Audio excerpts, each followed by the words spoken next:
Warning, this podcast contains lightning.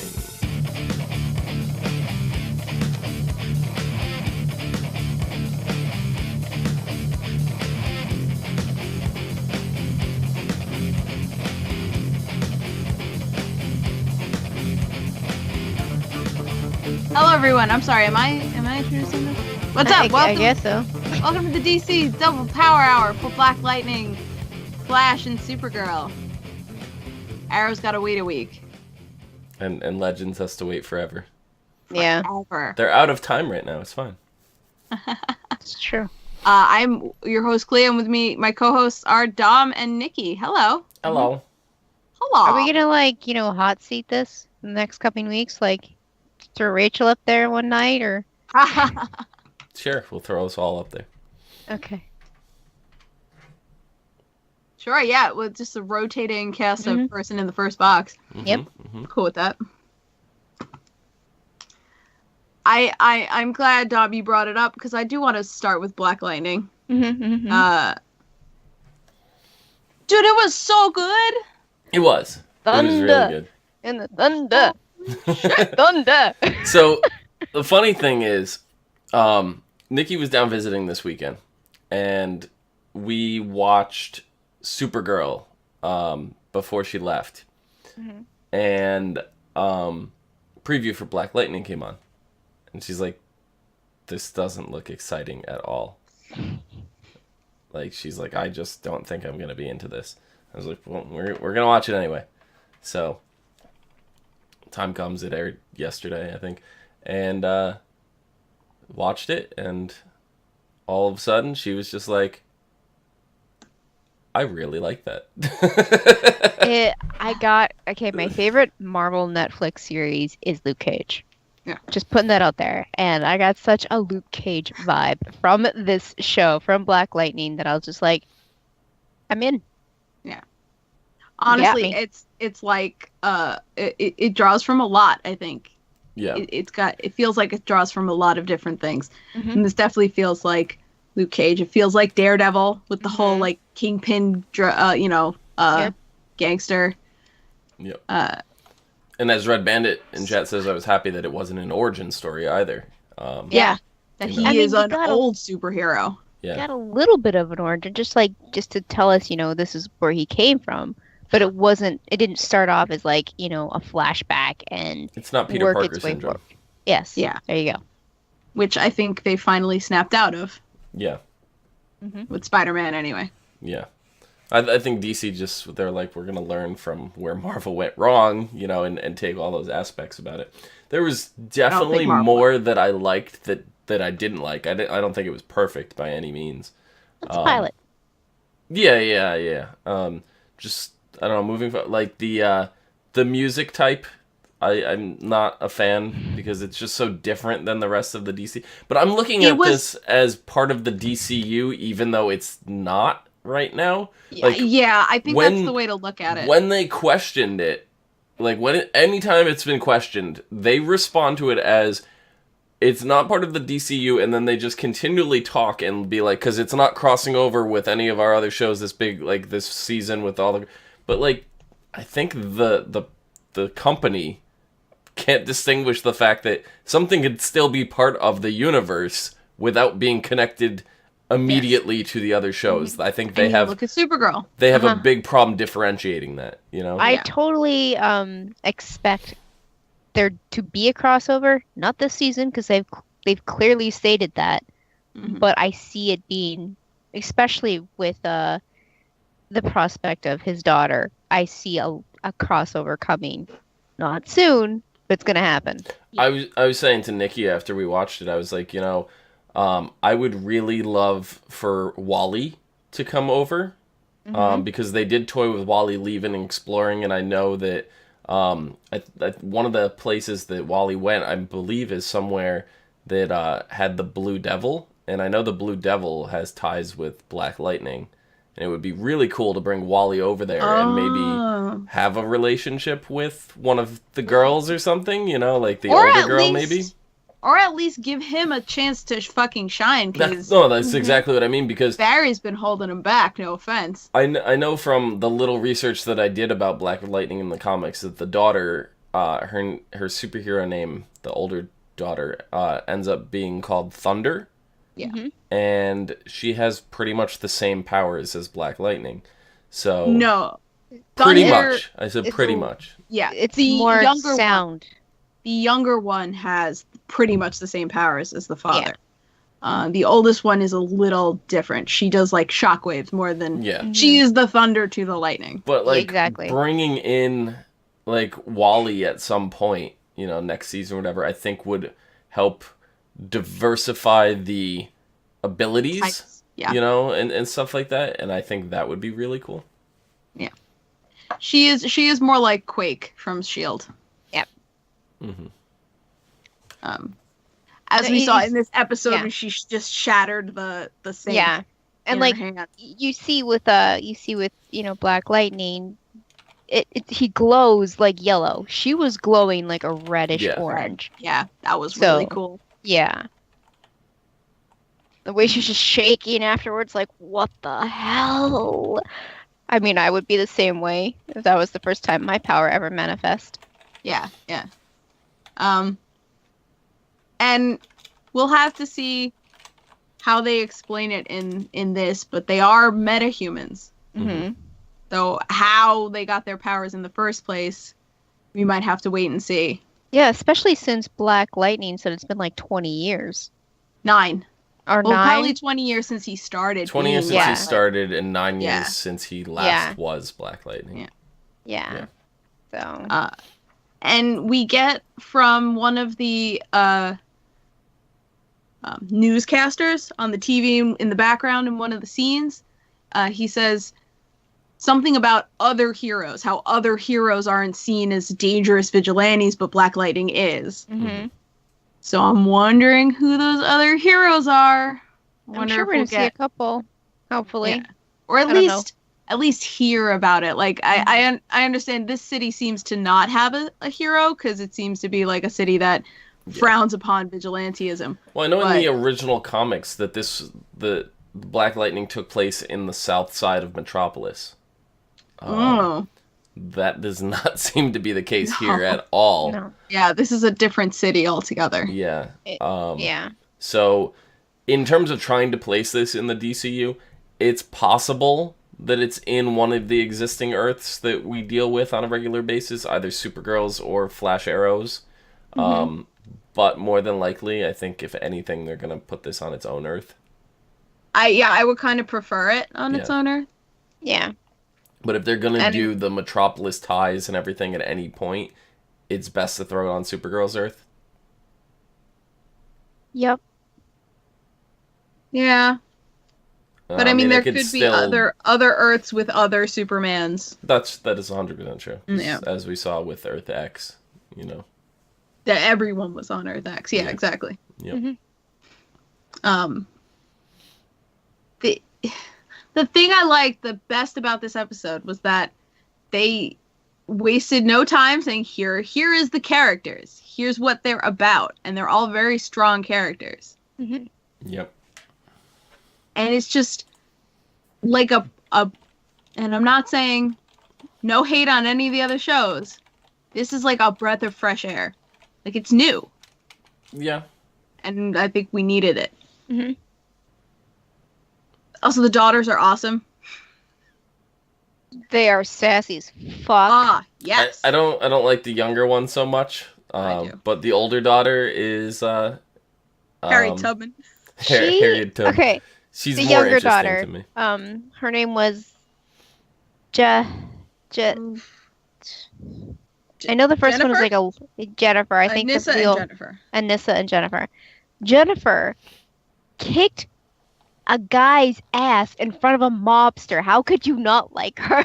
And the dude laughed in his face. That was great. And she didn't kick his ass. She kneed him in the balls. She kicked him in the balls. Yeah, exactly. Close enough. The guy went down. Hilarious. He went down. Yeah.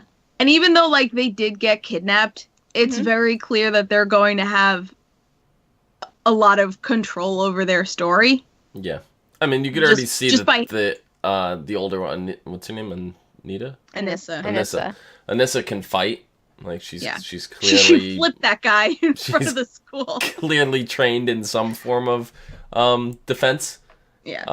But now with her abilities manifesting, that's interesting too. And it seems like the kids don't know that their father is or ever was Black Lightning. Yeah. I think Anissa has it was obviously she witnessed the aftermath of when he would come home after fighting crime, but I don't think she ever tied it together until now. Yeah. Like now is when she's going to be like, "Oh, that's why." Yeah. Well, shit. Well, the breaking of the sink makes sense now. Mm-hmm. Yep. Yeah. Man, the gangsters, the 101, the 100, whatever the gang name is. It's like a society, I want to say. Yeah. More than because it sounds like it's a big, huge. It's an enterprise. Yeah. It's like a business. Yeah. It looks like they're, he's got what is his name? The guy in the laundromat. velour suits.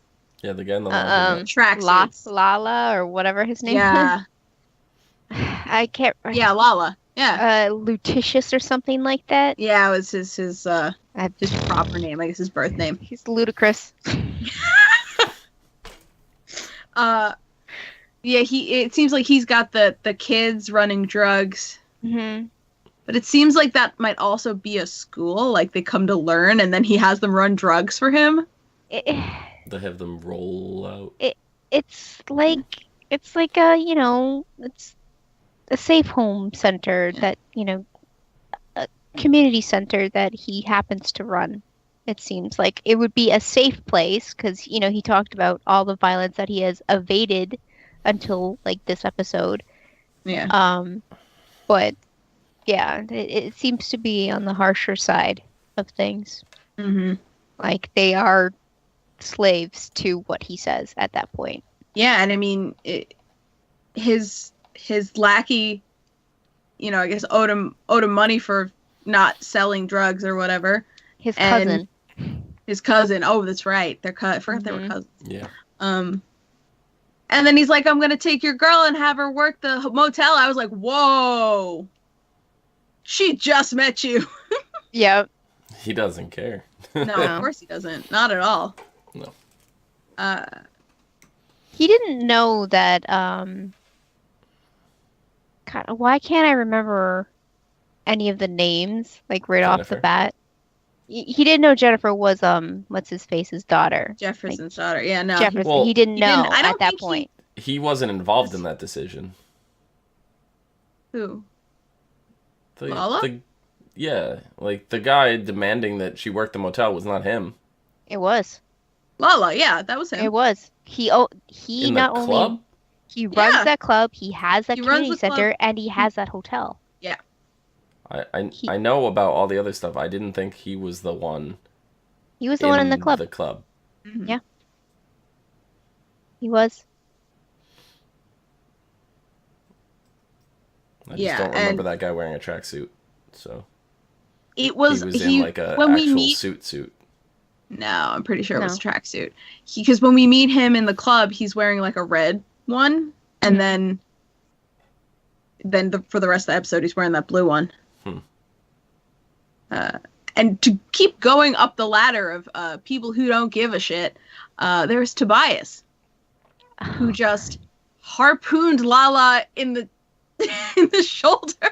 He put a guy in a piranha tank. He's like Tobias. No, you just hear this yelling in the background. Then he is really interesting. And where have I seen him before? I've seen the actor before. Okay, I'm not crazy. I had that thought too. I'm like, I know you. He looks like a basketball player. Is that just me? I know nothing about basketball, so either do I. But I don't pulling that out of my butt. I don't know. I'd have to look at the list myself because sometimes I watch shows that people really like off the wall, like unique shows, like, and Yeah. I managed to, yeah. Mhm. Yeah, no, Tobias is a very interesting villain so far. I'm kind of with Red Bandit though. Like as we're going through all the characters and talking about them, the only character Red Bandit said that he doesn't like is the ex-wife. And I feel like I don't know enough about her yet. was funny because like the first interaction they had, I was like sitting there going like just go out the door. I was like shooing her away, even though she couldn't hear or see me. I was like, please just go. I didn't like her either. Well, and that scene especially, it was like, ooh, Jefferson, watch out, she trouble. Mm-hmm. But like as the episode went on, you did realize the reason why she left was because of him, and it's really him wanting her back more than the other way around. He wants to put the family together, and I think that's the issue, is that he might not necessarily want her back. He just wants to put his family back together. Yeah. Oh. Tobias is actually a rapper? Yeah, he is. Oh, Crondon. okay. Crondon. All right. Rap, much like basketball, I know nothing about, so... Yeah. He's an LA rapper, and... Probably why I recognize his face. If he's famous. To be, I don't know, like, his group or people he knows may have had something to do with the theme song. Yeah. And I actually wanted to talk about the theme song because I like the bit they use in like when the logo flashes, but then at the end of the episode they played kind of like more of that rap, and the like one of the lyrics was just really dumb and it kind of lost me. Yeah. I wasn't really listening, to be honest. One of the lines was literally, I saw a superhero, he was a black man. That was the line. And I was just like, oh, okay. little on the nose there. Yeah. But because he is albinistic. Mm-hmm. And I did mention that when I was watching. I was like, is he albino? What is it? Because I couldn't put I saw the facial structure. But he's got a lot of traits. Yeah.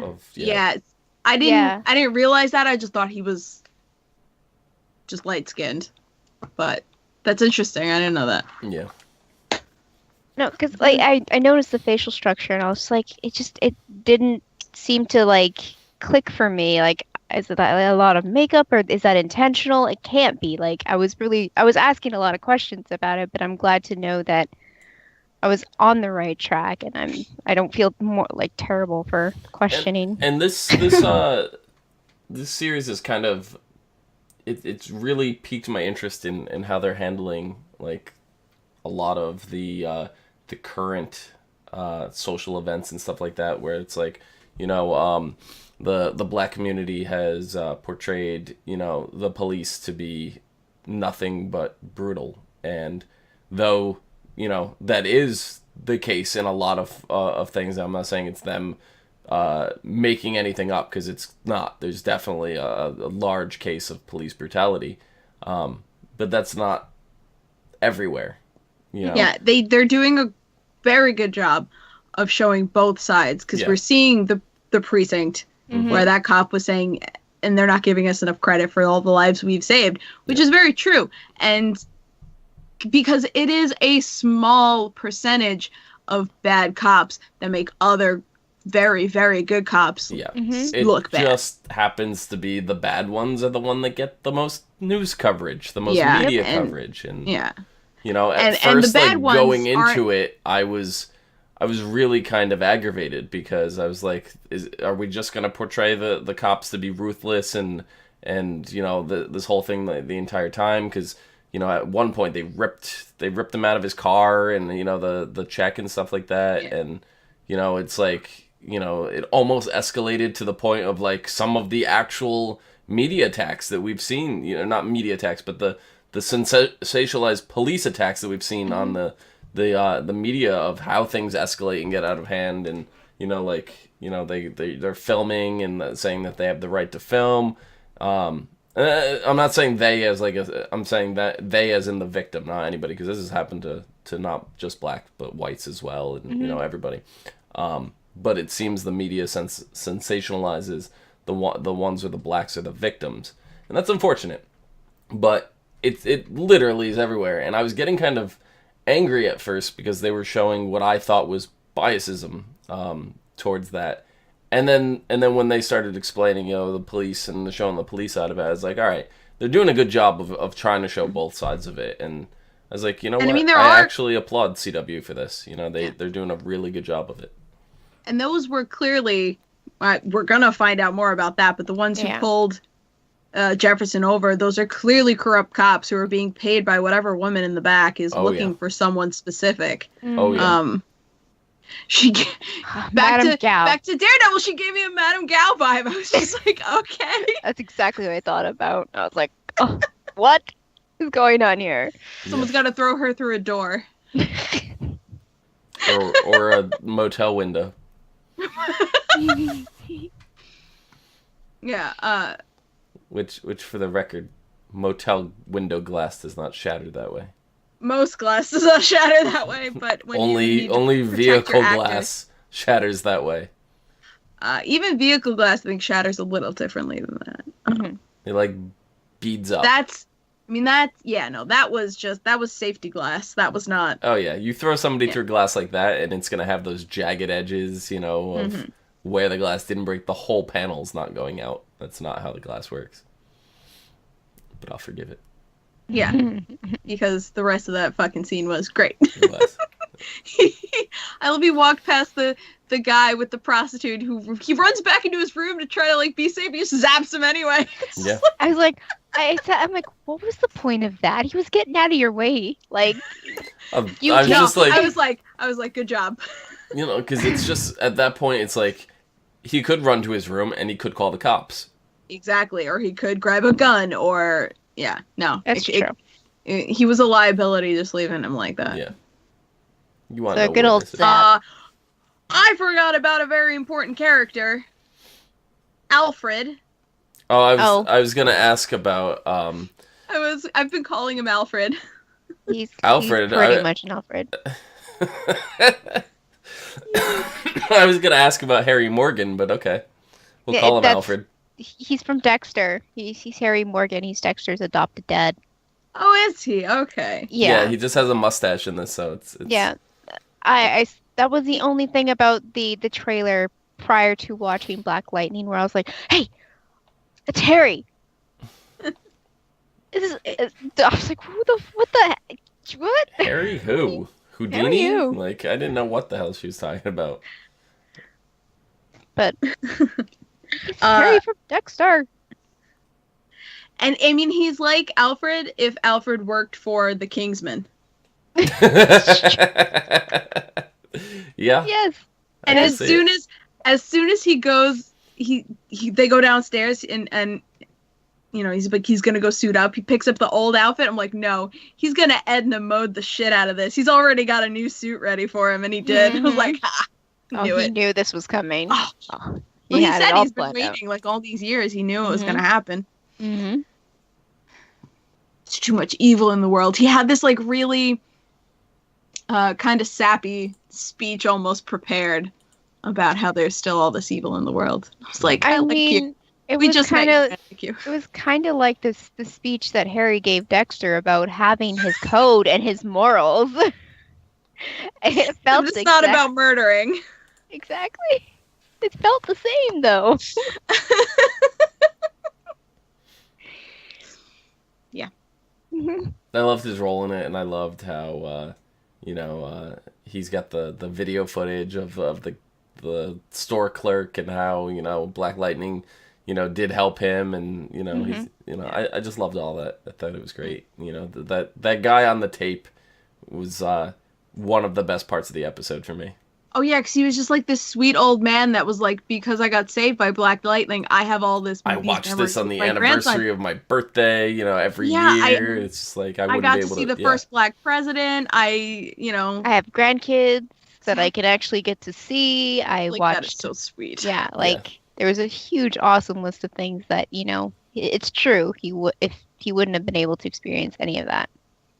Yeah. So I'm really excited. Should we move on, or should I read like the next episode? Thing. I don't know how we want to structure this now that Black Lightning's part of the lineup, just because it's so separate. We'll we'll do all the synopses at the end. Okay, Yeah. no problem. Talk about Supergirl first, because I don't want to talk about the Flash. Oh, I really want to talk about the Flash, but I will hold that till later. But yeah. All right, cool. Yeah, yeah, sorry about I Supergirl. feel like I don't want to talk about the Flash either. So you're So maybe you're we outvoted. should talk about it first this weekend if Maybe. you really don't want No, to. no, let's save that. Let's save that. I mean, I Supergirl thought aired first, so Supergirl did air first. I was immediately laughing with the beginning of this episode. Because of Brainiac. Because Brainiac! He walks in and like we have never seen him before. Yeah. And I'm looking at him and I'm like, what are you? who are you? No, I literally in my head was saying what, not who. I didn't care about who he was. I was just asking, like, what are you? But he explained. This was what, Brainiac 5, I think it 5. was? Brainiac 5. Yes, Yeah. he's a Legionnaire. Um, I knew as soon as he walked through the door, I was like, "Oh, hi, Brainy, what's up?" Because of cartoons, comics, all the Legionnaire stuff. I was so excited. Yeah. But like, isn't Where in your mind technically- did I bury the lead? Isn't technically Brainiac 8? Isn't that Indigo? I thought she was 7. But yes. But how does a guy from the future have a smaller number than Indigo, who we even though she's not Brainiac yet, so I can't. That's whatever. You see, I'm not sure. I don't know. She might survive into the future and get converted to Brainiac. I don't know. No, because the multiple Brainiacs existed at the same time. So I don't think that would happen. But Yeah, I'm just saying I don't see how she could be Brainiac 8 if Brainiac 5 doesn't come out till the future. come out like he's the new iPhone. Yeah. He is the new Well, You know what? That's a great question. I have no idea. Maybe he's I don't know. Speaking of phones, right? I don't have an answer for you, Dom. I'm sorry. I don't have an answer for me either. I just I accept that. Nobody ever has an answer for me, so. oh, pardon me. I just seemed like Brainiac. He really got along with everybody, like immediately, and like there was no preface. They just woke him up. They're like, "Yep, you're helping." Yeah. Yeah, they said they took him out of cryostasis. Mm-hmm. Which, the whole like purpose of them, like, we're not gonna get involved because we're needed in the future, and if we fuck up now, then the future's fucked. And it's like, then stop waking up your dudes, because you're just making it worse. Yeah, you're just putting yourselves in more danger. Mm-hmm. Well, I think they saw waking up Brainiac as a not risky move, because they weren't going to then wake him up and put him in battle. At least that wasn't their plan. So Yeah, their plan was to not get involved at all. Yeah. Well, physically. I mean, they did have a lot of things to say, but they couldn't say much because future shit. So, like, at that point, it's like, They're which trying they to- ended up they're- scrapping that and explaining anyway. So They're trying to protect future events, but like telling the DEO is not gonna destroy the world. I'm sorry, because they're trying to protect the world. mm-hmm. And Yes, like, it might alter certain things, but it's not gonna I think destroy. that's their- You know. that's what they're worried about, anything being altered. Which now I'm thinking they're like, nothing survives, not the history of Earth and shit. And I'm like, somebody make a time capsule and tell them where you buried it, and then they'll have all of the Earth's information. It's perfect. Yeah. Like the whole theory that the ancient aliens, that Noah's Ark wasn't an actual boat with animals on it, that it was like a DNA bank that stored all the stuff. Like, create something like that, where it's just like, oh, you need to create these animals again? Well, here's all the DNA. It's all lined out, labeled, everything for you. You can make all these animals that are now extinct. It's the same thing, just with our digital history, you know? Just throw a a hard drive. Hard drive, a flash drive, you know, a couple Anything. DVDs, like whatever you got to do, like Couple DVDs. you know. Yeah, I think a couple DVDs should do it. Just a couple, one or two. I mean, the original Star Wars trilogy. That's all you need in there.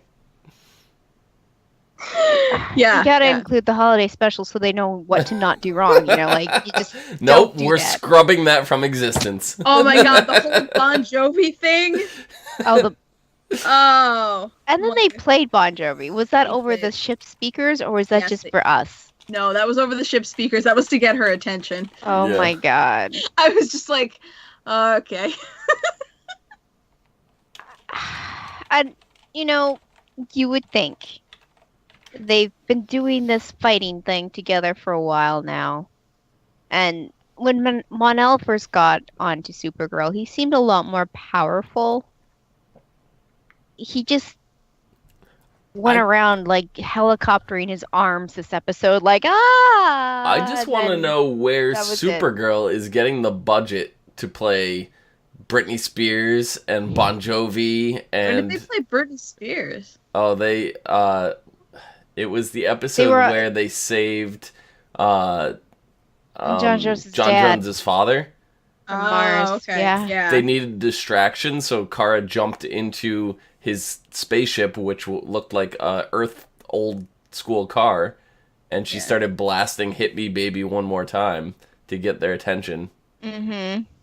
It's like, Yeah. Well, I where mean- is Supergirl getting this budget? And I'm really interested to see if the contract for this is going to carry over to the streaming services, because I know season 1 of like Supernatural, for example, went overboard with all this. But granted, that was before streaming existed and they didn't have like contracts for that kind of stuff.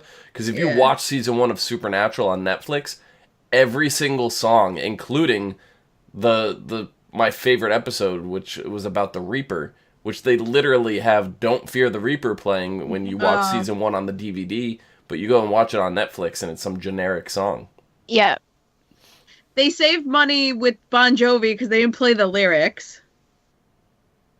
It was just the music part of the song. I guess the lyrics were kind of playing out in my head when it was playing. Yes. Yes. Well, that it's song because does they that had to you. mentioned, you know, They spoke they the it was lyrics, before yeah. they even said anything about Bon Jovi. She said my something God. about, but what would Tommy and Gina do? And I went, Gina, and I they just never went back like, down. I fucking facepalmed so hard. I just like stopped and I was like, is she quoting Bon Jovi?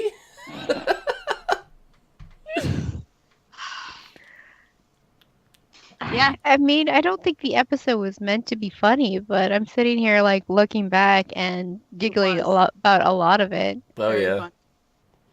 fun. Red Bandit says John playing Kara was hilarious. Oh my god.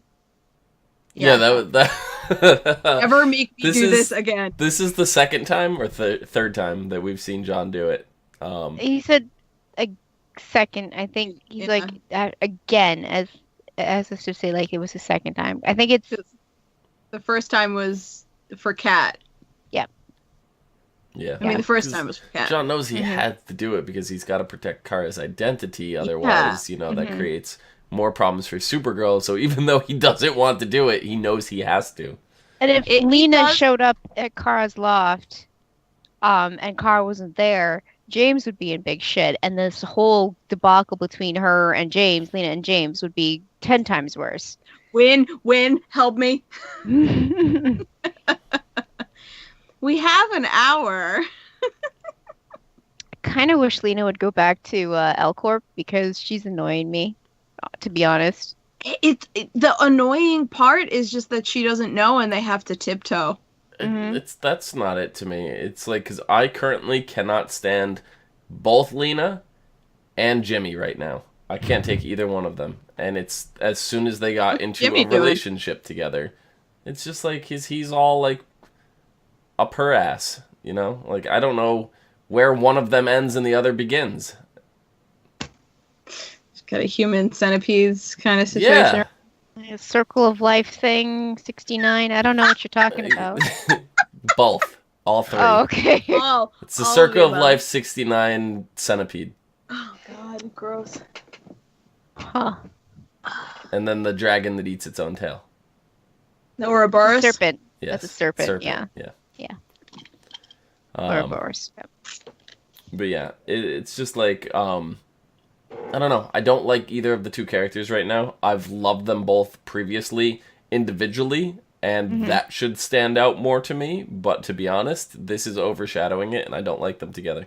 I wanted them to be together, and now that they're together, I'm like, these characters, I don't like them right now.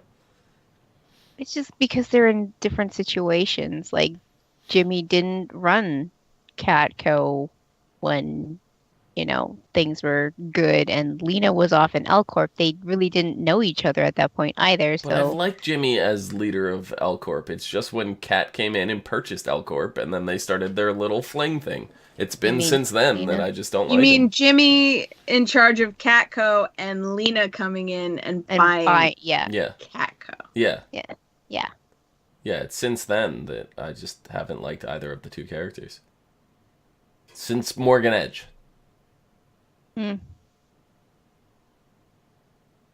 Honestly, I pretty And I much like ignore Morgan Edge. James because he hasn't been Guardian for a while for me, so I haven't really paid attention. Yeah. Lena, on the other hand, she's literally got her sticky fingers in every little corner of the show. Like, I can't. Lena's horrible American accent is really distracting, says Red Bandit. Slightly, It's not. yeah. It's not great. No. I mean, it's good, but you can tell. Yeah. It's like the guy in Agents of S.H.I.E.L.D. currently that I hate. Mm. It's like passable, but it's obvious to Yeah. someone with an American accent. Yeah. Wait, we have accents? Yes. To other people in the other I parts of the know. world. No, we're the only people in the entire world who don't have accents. Dom. Agreed. I agree. Uh-huh. Oh, it's some xenophobic ass shit. I know.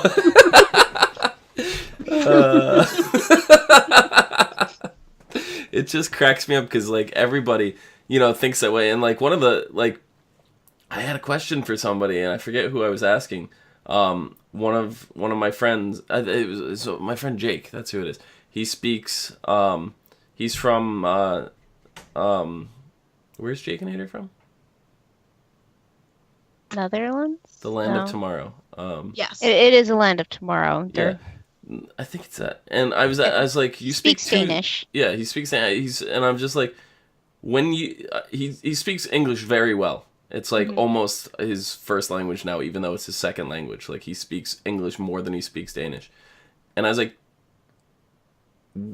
your internal monologue, like the thoughts you hear in your head, is that in Danish or is that in English? Because that like always baffled me. Mm-hmm. It's the same way some people are like, I don't have an accent. Everybody else has accents. I don't. It's like we're not the only ones that think that. Like Australians think that they're talking normal. That Yeah, they don't they have are accents. to them. Yeah. Yeah. So, but yeah. I mean, I also come from a weird side of looking at accents because I've been told my whole life I don't sound like I'm from New York. Yeah. You So- don't. You don't. Yeah, No. I don't. I sound like I'm from nowhere.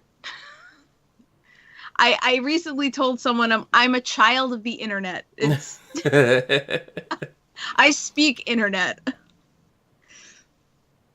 Yeah. It's probably the best way to put it now. Yeah, because like I listen to people from I don't know. I feel like me and you have the same all over the world. style when it comes to like the accent. Speech patterns. Yeah. Like, not. It's almost like a Connecticut accent is what I would call it because Connecticut falls between My family. like New York. My family in Connecticut. Yeah, Yeah. it's almost like because New York's got that thick, like everybody. thinks New York, they think that thick Brooklyn accent, like forget about it, like the Yeah, about it. I do have plenty of family that sound like that as well. So do I. So do I. But we just fall into really. like this weird no man's land territory. That's Connecticut, no man's land. Boom. Cool. Yeah. I mean, I don't know. Rain, the way that she speaks, like, she's obviously got voice augmentation. Oh yeah. Oh yes. The double voice, yeah. Yeah. She pulls a Barry when she speaks. Yeah, which she we know how Barry. Vocal cords. We know how Barry does it, but how does she do it? She might vibrate her vocal cords too. I mean, I guess like we found out she was pretty much kryptonite immune. Kryptonite resistant. Resistant. Hyper resistant.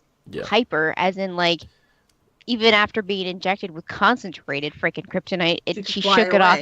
Yeah. Well, don't forget, she's engineered to be a weapon, so that's true. She's going to have immunities and things that typical Kryptonians don't have.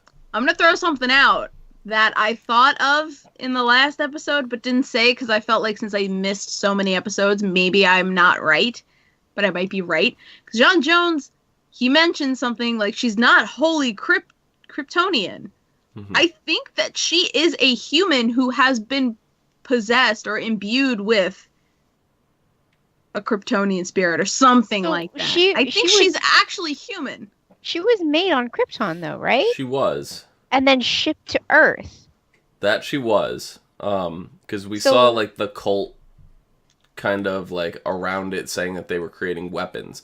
So she was engineered on Krypton, but what she was engineered from, well, we know Daxamites don't react to anything like kryptonite. So maybe she's a mixture of a Daxamite and Krypton, and then, of course, there's some, like, Manny fingers in there with, like, could literally be a DNA bank of 20 different species. I just had a flash of the Man of Steel movie, and they literally had a data bank of DNA. Yeah. That's probably not too far away from, especially with Rain now. And that was one of the more interesting things about that movie. I don't even remember that movie. It's not great. That's probably why I don't remember. There's a lot of interesting things in there, but it, as a movie, is just pretty bland. Yeah. So I know when we talked about last episode of Supergirl and we saw, like, it was like Christmas morning and her daughter Ruby comes running around the corner. It's like, "Merry Christmas, Mom!" And she's like sitting there, like, clenching her fist. We're like, "Oh no, poor Ruby." And next thing we know, they're having a freaking Nerf war. Yeah. They were trying to be like, "Oh, she's chasing her child down to kill her," but it's like, I saw in the child's hand the very first shot she had a Nerf gun. It was bright blue and orange. Like, it's a Nerf gun. Yeah. I would say that I have that one, but that's a lie. I don't have that one. Red Bandit. I have a Nerf gun. Red Bandit says, "I don't understand why they didn't send Alex in to wake Kara up." And it was all the technology. Like, they had the Star Wars back to tank going on, and then Brainiac was going into her subconscious because he's a partial computer program. So he was basically transferring himself digitally into her brain. That's what he called it, the crown, and that's what was on Kara's forehead. That's how he was transferring himself in. That was what was screwed or drilled into her head. No, it was gently placed. Gently placed with two giant screws. You don't know those were screws. Those she didn't have any scars. She's fine. She has super healing. I don't think a purely bio person could have gone into Kara's head like Brainiac did. Yeah. That's the main reason why they woke Brainiac up, was to get her into his head, or get him into her head, so that they could wake her up. Make sure she was okay. And clearly, he's done this before, because he was rooting around in her couch pillows, like, "I'm just looking for mold. Don't mind me." Sorry, signs Looking of for brain some damage. Yeah, brain damage. That's what I'm looking for. Yeah. Poor I love Kara. that all it It was took was so- her glasses. Yeah. To Well, realize who she really was as a Yep. person. it's a Yeah. reminder of who she is. Yep. And I liked when he said, mold or mildew is a sign of like brain damage, because it made me think of all of those horror movies, like all of those horror Silent games Hill? that use like the creeping of mold and shit, and it's like, It's like oh Silent yeah, Hill I with the wall Mhm. peeling totally see back. that. Mm-hmm. Yeah, exactly. Yeah.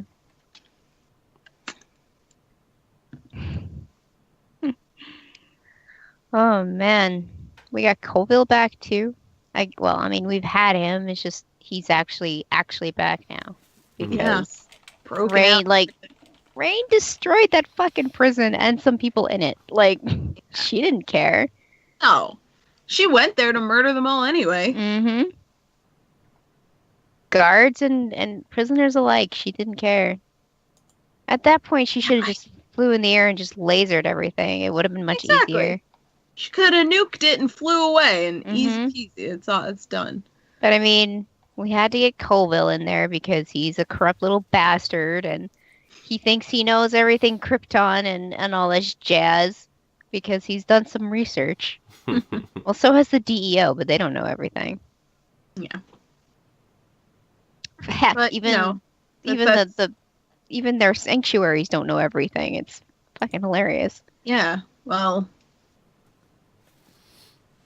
it's that I mean that's bound to happen with a dead world. Things just get lost. Things you might not have ever written down now have no chance of getting written down. Mm-hmm.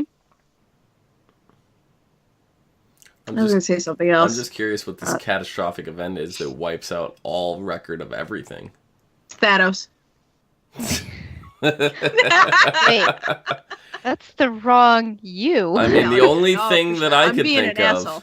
the only thing that I could think of is the merger of Earths. Or a simple, well, I mean, it's complex in reality, but like a simple solar flare from the sun could just wipe off all existence on Earth. Well, I'm thinking like, say we have Supergirl's Earth. Say there's something catastrophic coming and the world is going to die. So Cisco comes in and merges the two Earths, the life forms What? Oh Of- my god. of the two Earths. And then the other Earth is still there, but Everything's gone. everything Oh my God. is wiped, like... They just made mention in the Flash episode of Earth 15, which is a dead Earth. Mm-hmm. Yep. So, I mean, this is me just projecting my... I really want them to be merged, so I I'm think- looking for every opportunity that I can to write this into the story. So I know I'm getting my hopes up with it, but at the same time, I really, And I mean, really there's- want it. There's definitely an opportunity for them to do a Crisis on Infinite Earths without a total universe merger. Right. So then what you say can definitely come true. Mhm. We've been saying this from day one, though, the Earth Oh, I merger know. thing. I Like, know. Supergirl, Earth merger. Got it. Yeah, I know. Like it's us just projecting what we really want on it because it would just make things so much easier in terms of crossovers and God, and different things. we do that for like every show we watch. We have this one ridiculous theory where it's like it would make it so much easier, and it's just us just projecting what we want for the show. But And I it's think still in a because it's post- in the comics. It's not out of the realm of possibilities either, No, and yeah. that's what I love about it. And I think in a post-Flashpoint world, we need to be careful because Flashpoint, in a lot of ways, was a big letdown. So Oh yeah. I Mhm. think we just need to be careful of what we wish for. No, this would be a great way to ease Arrow out of the universe. They bring in Kara and all of them, and then Ollie and some of them just disappear. Yeah. Yep.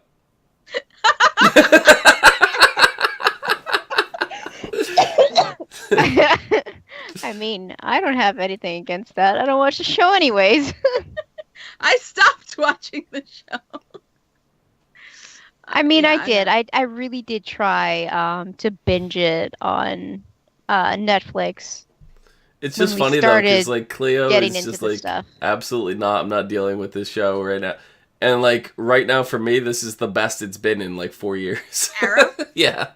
Okay. Okay. I got a perfect, because Black Lightning brought a lot of this up in my head. Because Arrow, not that great written, but I can forgive it most of the time. I used to be able to forgive it because I thought it was charming, it was quirky, it was whatever. Now it's getting tired. Like, I see all of the like bits of bad writing, and then watching Black Lightning that is really very well written, deep characters. It Like, also has a lot to do with you're familiar with these characters. You've been familiar with the characters on Arrow for how long? You know the ins and outs. You know their patterns. You know their cycles. You know their routines. And for writers to stray too far away from that starts questioning, that's uncharacteristic for this character. Why would they do that? And when they've tried to do that, it's fallen flat on its face before. So they try to stick to the same thing. It's different though, because with Arrow, and maybe it's unfair for me to say it's bad writing, they're just not subtle in their writing. No, they're not. And I think that's something Black Lightning has that really makes me go, oh, I mean, that's what subtle writing's supposed to be. I would agree with you, but we don't know these characters, so we're not Right. in the same situation. If you look at Black Lightning, if it makes it to season 6 or 7, you can almost guarantee you're going to have a lot of the same thoughts about Black Lightning at that point. It's just as shows go on and you're more familiar with characters, it becomes too predictable, which predictability does not always equal bad writing. And I feel but like it's also, and it's really not characters I have a problem with in Arrow. It is plot. It is plot. It is. Yeah, well, the plot is also driven by the characters, so Not always. most of the time. I know they can't do this because it's based off a comic and, but we kind of dealt with the same thing when it came to Once Upon a Time. Everything, the plot started getting really predictable. And even when they introduced new characters, they didn't last long. So you're still dealing with the old characters that you kind of basically grew up with. And, their actions are predictable. And, what they're going to... I feel like that's what's happening with Arrow, but it's not like they can do what they did with Once Upon a Time this season and switch out a bunch of characters and basically start anew. They can't do that because it's based off of yeah, I mean, the only way that they could book. really do that is to transition them over to like a Justice League style situation. Yep. And then you can retain like Oliver, but put him in all new situations because you're bringing in like Superman and Batman and Wonder Woman, and all these other characters. What Ollie needs is for somebody else to lead and someone else to tell Ollie, sit the fuck down. You don't always know what you're talking about. Yeah. I mean, I could see him, maybe hopping around on the shows a little bit instead of like sticking in one spot and doing what he's doing, which from what I understand is being the fucking mayor, man. Just throw him on Legends. That's your answer to everything. Well, I mean, that's pretty much the answer for CW at this point with some not working. The floaty characters. They're just throwing them on Legends. Right with Bebo. Fucking Bebo. Oh my god, I almost forgot about Bebo. I will never forget about Bebo. I could never forget about Bebo. Bebo's the all-time best. But yeah, like Legends is coming back, a long time from now. It's up there. Bebo loves you. I'm so tempted to just go grab my Furby and be like, this is what you're talking, like, this is a Bebo. Just, ugh. Oh god, no.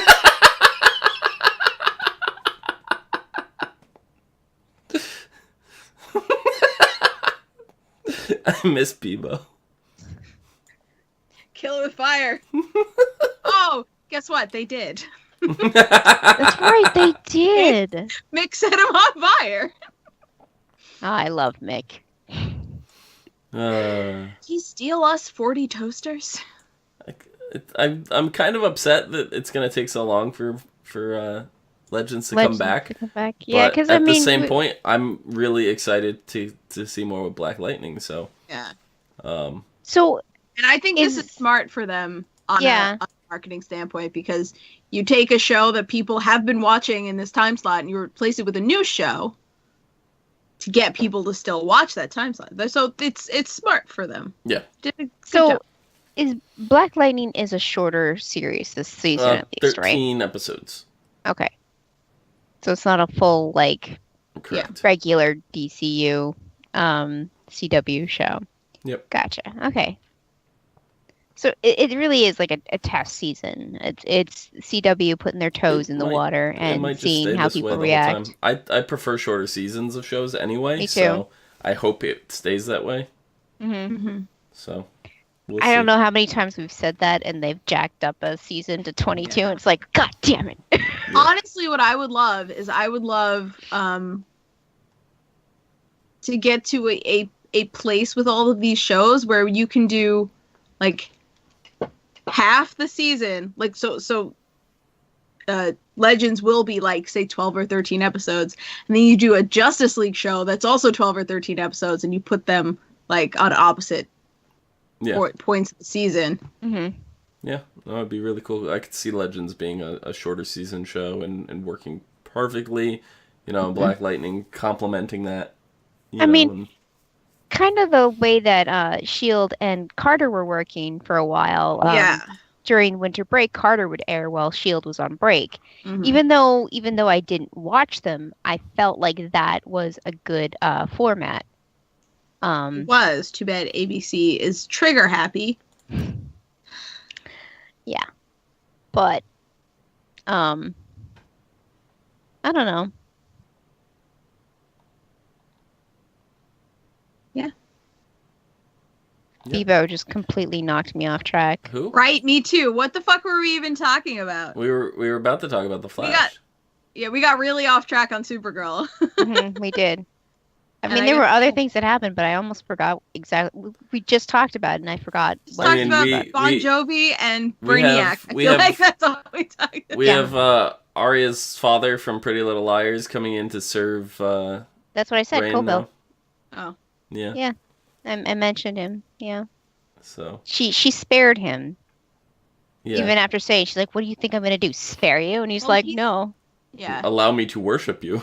So she serve you.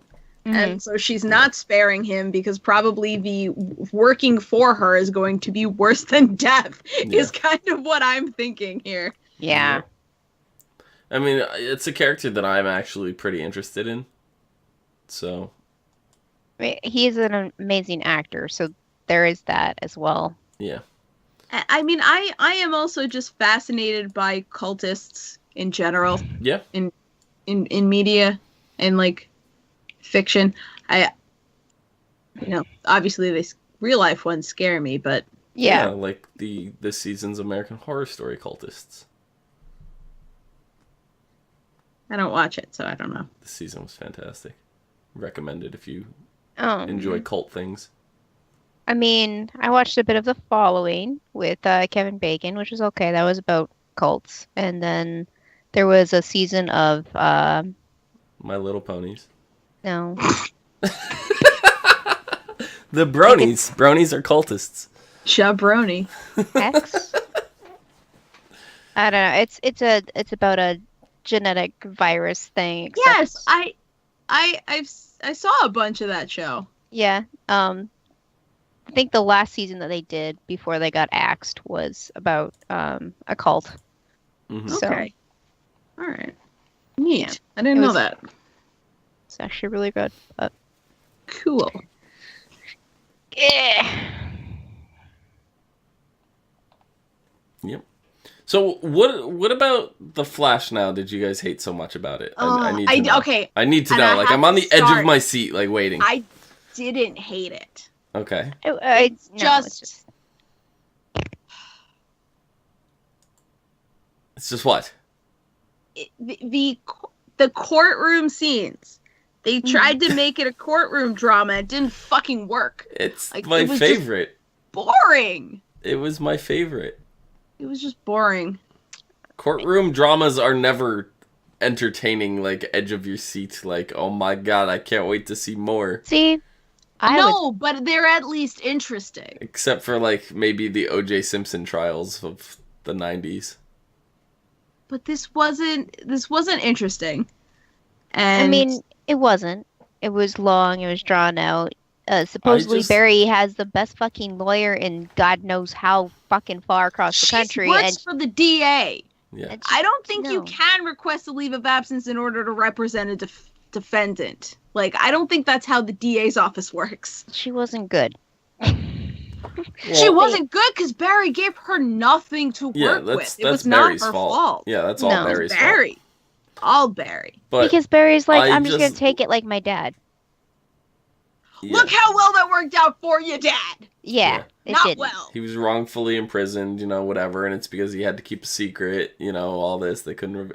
But, it's just like, if Barry told the truth, then everybody knows he's the Flash, and he's right. If everybody knows who he is, then everybody's in danger.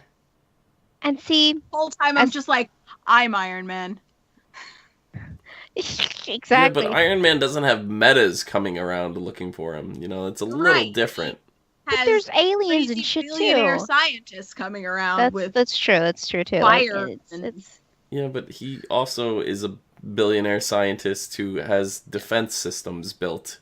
Yeah. In his house and suits of iron that fly around that he could remote control and guard and protect. And he doesn't give a shit about his friends. He also doesn't have any friends. He also does not have friends. All his friends, technical friends, are superheroes. Yeah. So, Yeah. No, those friends I think they are friends with Iron Man, but...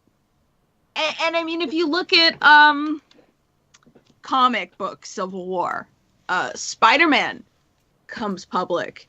And Spider-Man is the quintessential, he's got to keep it secret to keep everybody safe. Mm-hmm. I don't know. The whole courtroom thing, it didn't really bother me until Iris decided to want to open up her big fat fucking mouth. And I am so glad Barry did something because I was going to jump into my screen and strangle the bitch right there in the courtroom. I just love their explanation for that. How are you doing this? I don't know. But, I was just like, oh, all right, I'm just going to roll with this. Yeah. That too. They spun the camera around. It made me dizzy. I'm like, could you not, please? Yeah, they're having like this Matrix moment, but I love that they're like slowly talking like they have all the time in the world, even though they're quote unquote moving so fast that no one could see, but they're speaking. And that's another thing. That's another thing.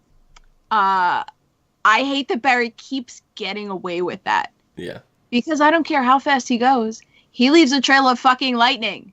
Don't tell me nobody didn't notice that. Everyone was looking at Iris. Yeah.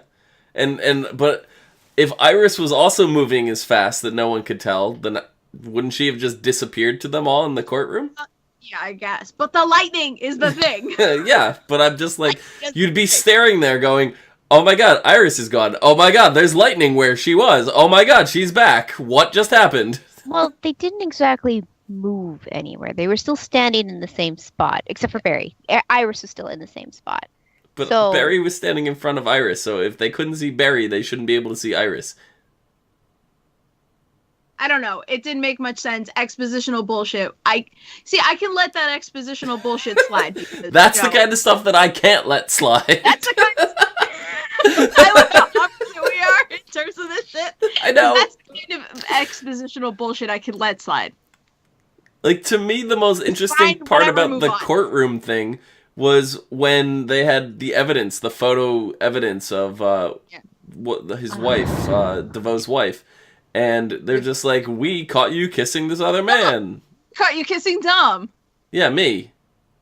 You were kissing me. Dom, why are you kissing DeVoe's wife? And she just explained it away, and everybody was like, meh. And that, to me, was the most fascinating part, was her on the fly, like, Yeah. She just had to come up with that on the spot. And I'm like, holy shit. Like, I thought she was done for at that moment. She is overshadowed by DeVoe, but she is a genius also. Oh, yeah. Oh, yeah. She's a fucking con artist. Yeah. And I mean, in their pursuit, the DeVoes, in their pursuit for like intellectual perfection or whatever their actual bullshit excuse is now, they've become so twisted, and I find that fascinating. Yeah. Yeah. No, like, I'm really, and then, I'm just sitting there going, Iris, you pull her aside when she leaves the courtroom, and you tell her to drop the facade and all that. Why do you not have a tape recorder in your pocket? That's what I thought she was doing, because she's a reporter. Exactly. But she didn't do it, and I'm like, what? Yeah. And this is why me and many other people do not like Iris.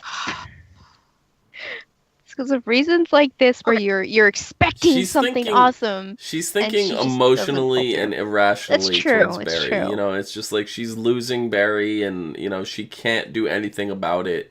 And she's trying what she thinks she is. Oh, tell everybody a Flash. That's the instant solution. Whatever. And to be fair, it really would fix everything. It really would. So I can't blame her for coming to that conclusion and taking it upon herself to try to do. But she didn't take the time to consider the ramifications of that, which is all Barry was thinking about, So I don't blame Iris for any of those poor choices.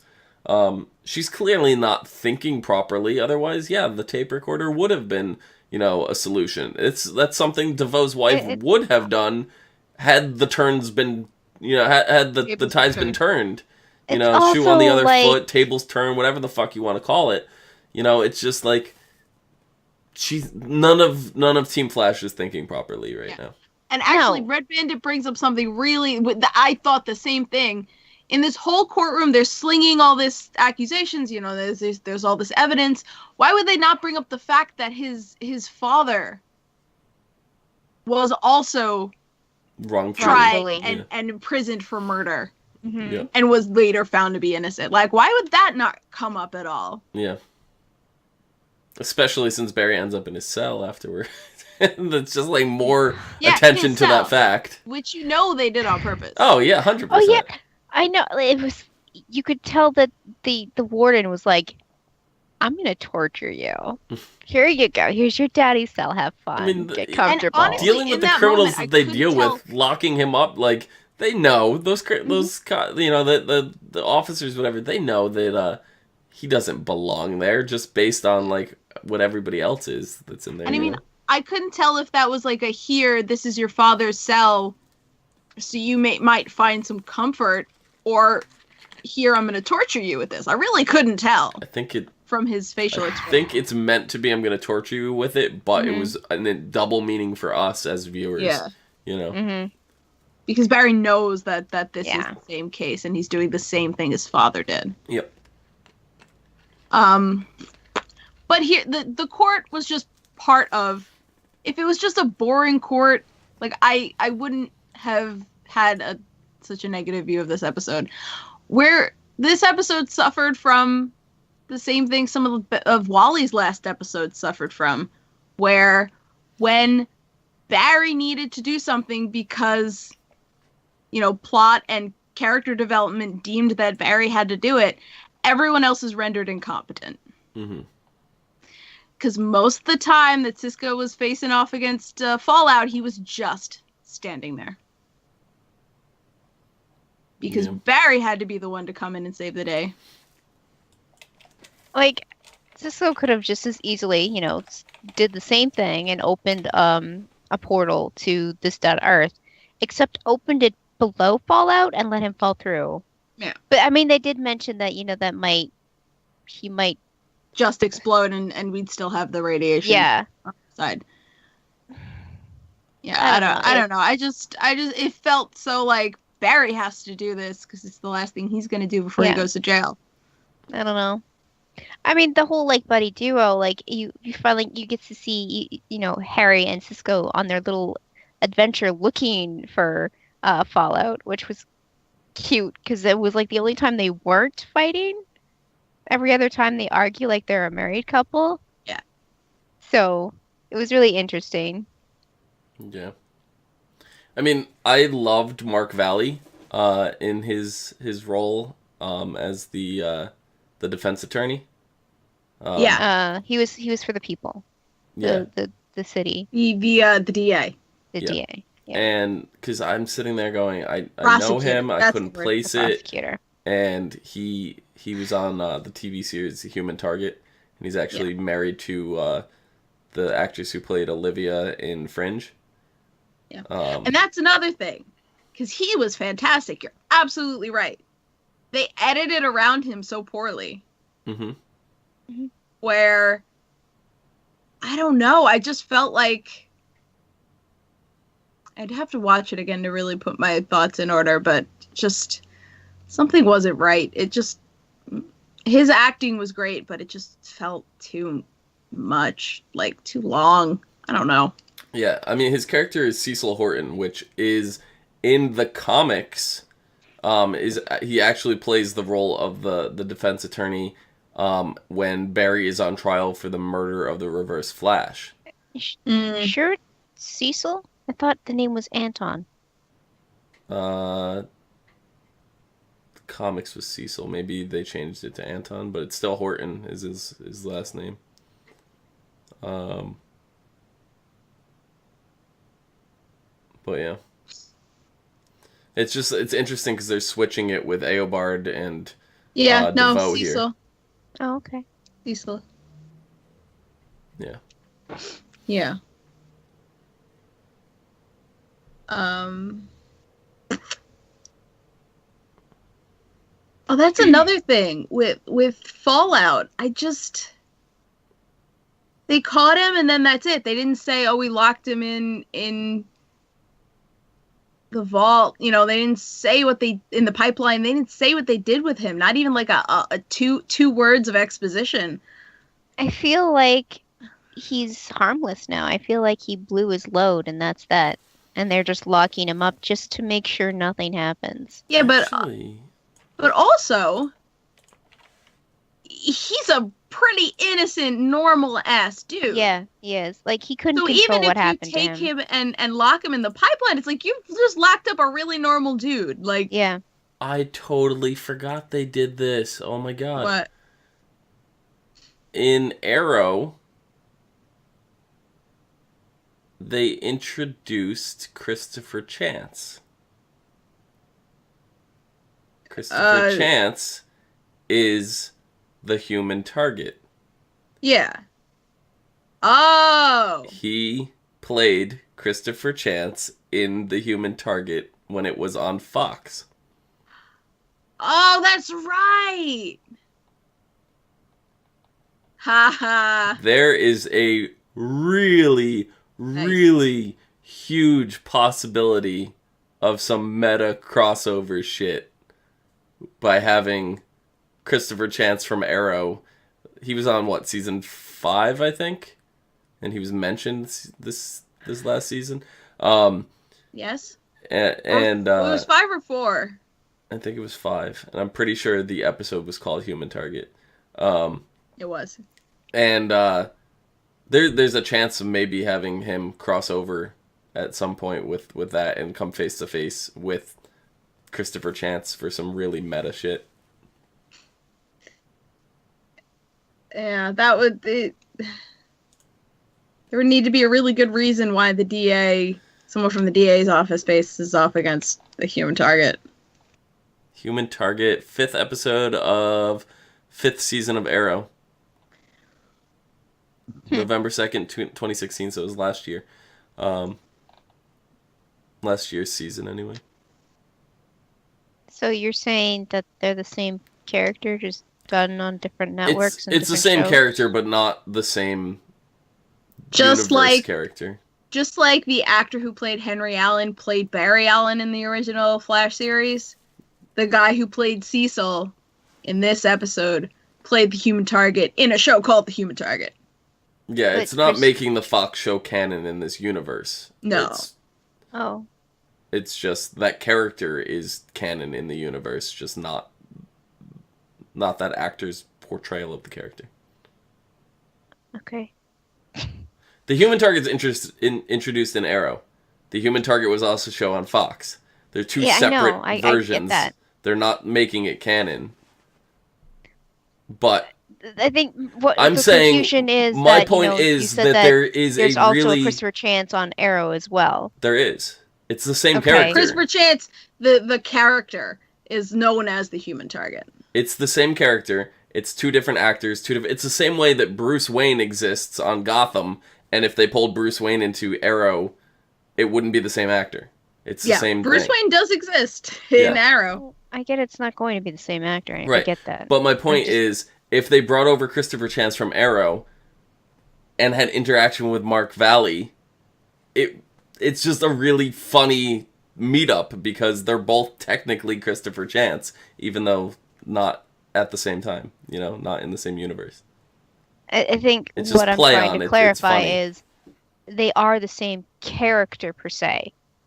They're played by different actors. They're on different shows at this point. But Christopher Chance on Human Target is the same Christopher Chance that's now in Arrow. Like the character. Yes. Okay. The character of the But Human it Target doesn't is Christopher Chance. continually cross over. I'm not saying it does. I'm just, Yeah. I wanted She's clarification. clarifying I'm that clarifying Chance for everybody is else, the Human too. Target. Yes. Was the clarification that Yes, needed to because happen. the Human Target is a DC comic. Okay, I didn't know that. That's what I'm not arguing with you. I'm clarifying for everybody in chat that's listening too. Okay. I'm trying to explain it to everyone, not just you. It just would mean really awesome because can you imagine that the guy who played Christopher Chance first comes face to face with the Christopher Chance of the DC verse? It'd be great. It would lead to some great comic moment for people in the know, Just very few people. I wouldn't say very I few. don't think that show did very well. It had 2 seasons. I don't know. It had 2 seasons? It did. I didn't know that. Mm-hmm. I love that show. I was so upset when it got canceled. Anyway. Flash. I need to mention, because there are some things this episode did very well. One of those things was, Dibney. Yeah, that he's actually Ralph's grown as a character. Discussion. Our little asshole I still don't like him. grown up a little. Yeah. I still prefer Malfoy. I do miss him. I do miss Julian. Oh, that's his name. But yeah, the way, his whole talk with Joe about this is gonna ruin your life if you Almost as plant if evidence. he's speaking from experience, but we don't have any evidence of that either, Yes, we do. What? That's why he got kicked off the force, because he planted evidence and got Yeah. caught. Yeah. He was speaking from That's experience. the whole reason that he Oh. was a PI, is because he got kicked off the force for planting evidence on someone he thought was guilty. Oh, I thought he just had like a rival with Barry and got... Okay. No. The What was it? rivalry with Barry came from Barry figuring out that Dibney planted evidence Oh, and okay. exposed Yeah, him yeah, yeah. to it. Okay. Yeah, Gotcha. that's why they hated each other. Yeah. That was really moving, and Joe was just like, the way he just closed the door, I'm like, It I was still so, don't like like, Ralph. I still don't like him one bit. he like huffed and closed the door, kind of like he didn't slam it, but he made sure that he made a noise when he closed the door. Like, God damn it, he's right. Like, Yeah. I would have just that handed was him the definitely bag. goddamn it, he's right door closed. I would have just handed him the bag and been like, you already have regrets. Go ahead.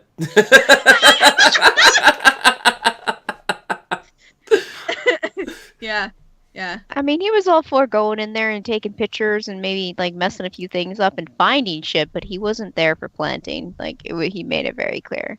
Yeah, but at the same time, and I understand planting, is wrong, but at the same time, when they're in that situation, who else could have put the body there? It was either her or now they know about me, but, it was one of the, it's one of the two of them, Yeah.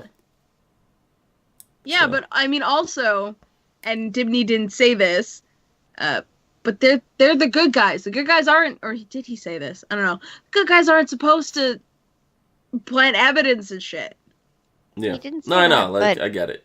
it was going down that track if he would have Yeah. kept on. But I did If Barry see. was there, that's what Barry would tell Joe. It's like, Joe, what the fuck? I did see, because now that we know Barry's incarcerated and all this stuff, that Dibney's gonna have to step up. So I know next episode I got a little preview of the new suit. Did you guys happen to see that? I did. I did not. Because, okay, the gray suit was good for a laugh. Yep. But the fact that he's worn it in 4 separate episodes, going to be 5, like, that's too much. The joke's gone too far. He needs a real suit. Like, it's like that one X-Men thing where he like opens up and he's like holding the yellow uniform and he's like, what the hell is this? You know, it's like he never actually wore it. He might have in like one of the other X-Men's, because I stopped watching at that point. But like, I don't even remember. in the current timeline, yeah, I don't know if he ever wore it in the past timeline stuff, but like he just like laughed at it, like, you expect me to wear this, you know? And then he went with the black suit, but you know, it's kind of like that. Yeah, but the joke has taken way too long. Yeah. So I'm excited with that. And then Red Bandit in chat says, I love when Cisco and Wells were trying to get Caitlin to turn into Killer Frost. The puppies! All of the puppies are in danger. She's like, yeah, okay. And I like how they put the black jacket on her before they push her through the Because, breach. you know, instead of Killer Frost asking what the hell she was doing there, she would have looked around and been like, why am I wearing this? Yeah. I She just didn't love say that because she was wearing the jacket. I love that she was still like in the middle of the transformation before going through the portal. When she came out of the portal, she was in full transformation. And the only thing that I could think of in my mind was, that saved a lot on their budget. Oh, yeah. Absolutely. Mm-hmm. You know, because If it's they not didn't have only... to animate her hair, save them so much It's money. not only the animation, it's getting the two actors to stand in the exact same position, you know, for the transformation and all that. Because it's like, you ever do the thing where you take, like, your picture and another picture and you morph them to, like, blend, like it's an animated blend of the two? Yeah. Like, that's what they do to a degree over CGI of that. Like, they do CGI because they have Caitlyn, and then they have to put Caitlyn in her Killer Frost makeup, in the same scene, same position, and then kind of do that digital morphing thing to get that effect to look proper. Mm-hmm. Yeah. And it's a lot of work, especially framing. That's why, like, you go and watch older episodes of Bewitched, and just stopping that camera for a second to have one of the actors walk off the screen, the other actor that's remained on the screen, you know, is not in the exact position. There's always, like, this slight jarring movement from the character. Like, their fingers might have been spread and now they're closed, or the arm is slightly higher or something like that. Never gets right. So in a show like this, and especially now where they're spending a lot more attention to detail, it's like getting all that down properly is very hard. So just doing this portal jump where you have, you know, big CGI thing in the way of that, it's a lot easier. Mm-hmm. But that's all I could think of. I was like, save your budget. Save it. Oh, yeah, they're using a lot of their budget on the audio for Supergirl, so, you know, it's a switch off. I'm wondering now, maybe Warner Brothers holds the rights to those songs. Maybe. They might be able to get them on the cheap that way. That's possible. Not that it matters that much. Should we read synopsises for next week? Yes. Sure. Okay. So for the Flash, or should I start with Black Lightning, or should I start with? I don't have Supergirl. Does someone else want to do Supergirl? I got Supergirl. Oh, you got Supergirl? Alright, I got whatever Clea doesn't want. I did. I got both. I got Black Lightning and Flash. I do too, so just pick one and I'll take the other. Okay. Next week on The Flash, The Elongated Night Rises. That's a very, very weird title. I know what they were going for. The Black Knight Rises. Yeah. When a familiar villain returns to terrorize Central City, Ralph must rise up to defend the innocent while Barry is detained by his trial. What do you mean detained by his trial? He's in jail. It's detained. By his sentencing. Detained by his sentencing. Well, they probably don't want to spoil it if you hadn't seen it already. I guess. Meanwhile, Barry searches for the strength to keep his optimism alive in the face of his new circumstances. Being in jail.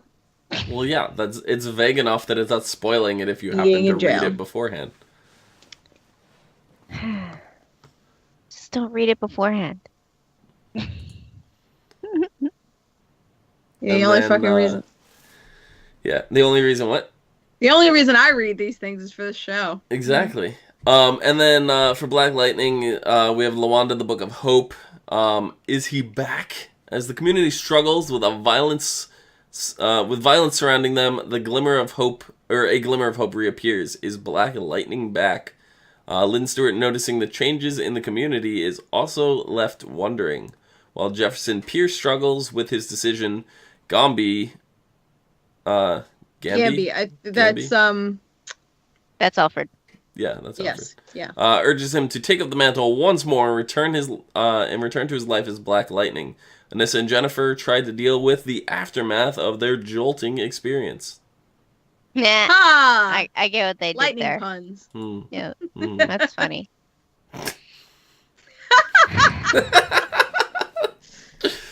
Ha ha ha ha ha ha.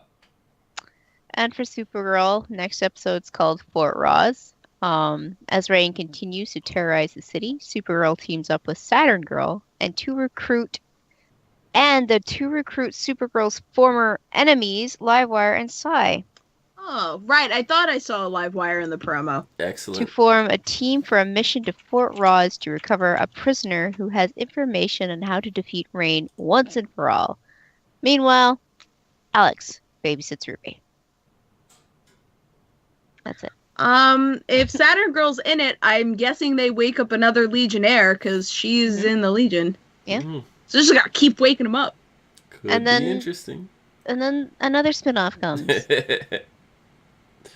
Yes, Legion. What? Give me a Legion of Superheroes show. Spinoff. Yep. I'll take it. Just keep making all the shows. I keep forgetting my Legionnaire ring is over there. Rings. Those rings looked wicked awesome, by the way. They looked great. Yes, they really did. Yep. All right, so I think that about does it. Cleo, where can the people find you? You can find me at Cleomoto. You can find me down below at Phenomenon, PHENOMEDON. Phenomenon. Sorry, Saturn Girl is Mon-El's wife. I'm sorry. I got confused. Oh.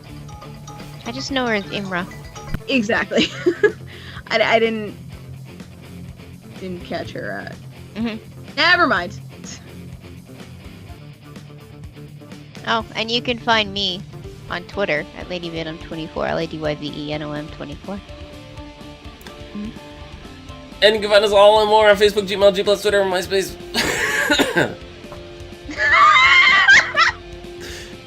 And right here on Twitch and YouTube, as well as Discord down below.